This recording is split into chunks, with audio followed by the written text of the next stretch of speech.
So you're transitioning into a new role within the coaching structure next season. Could you share some details about what that new position will entail and how it will function? Yeah, okay, so next season I will move into a role, development and transition is the title.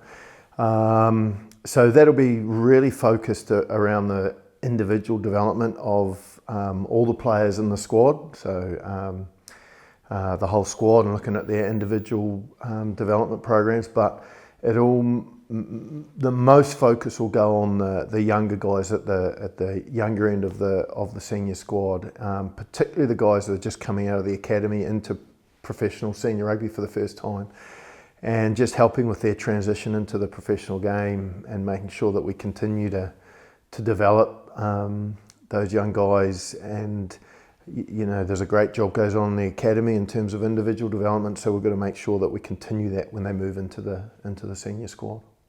And how do you see a lot of this role influencing Ulster's development pathway and shaping the future of the province?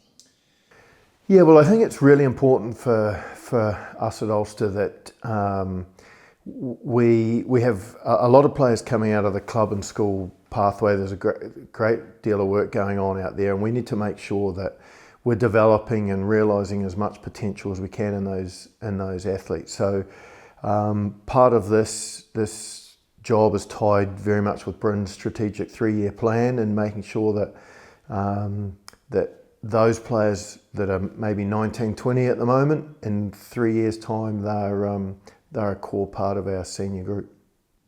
And how are you planning to collaborate with the domestic coaches across schools and clubs to ensure everyone's efforts are aligned?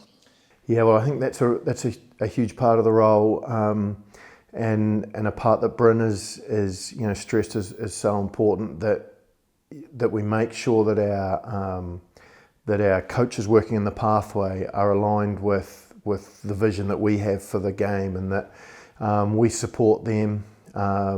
So for me, developing relationships with the coaches out there, finding out what their needs are, and where we can maybe support them and help them develop their program, and ultimately that'll improve the quality of player coming out of the top end of the club and school program.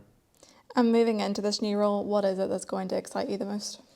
Yeah, well, I've always really enjoyed working with young men and their development and their journey in rugby, and right back from working in schools and clubs. So this role is going to be really exciting for that, and getting alongside individuals and helping them progress to being regular players out here on a Friday night, but even seeing the likes of James McNabney and the kick that everyone here gets out of seeing a young guy getting an opportunity like that. So that'll be the thing that keeps driving me on, yeah.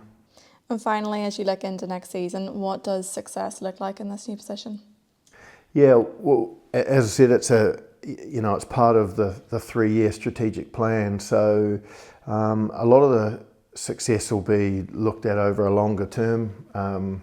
Very aware that the professional game, is short-term results now, but this role does give us the scope to invest in individuals over a longer period. So the success of it will be that those 19, 20-year-olds that I was talking about in 3 or 4 years' time, they're regular players out here, and more of them maybe playing in a green shirt in the Six Nations.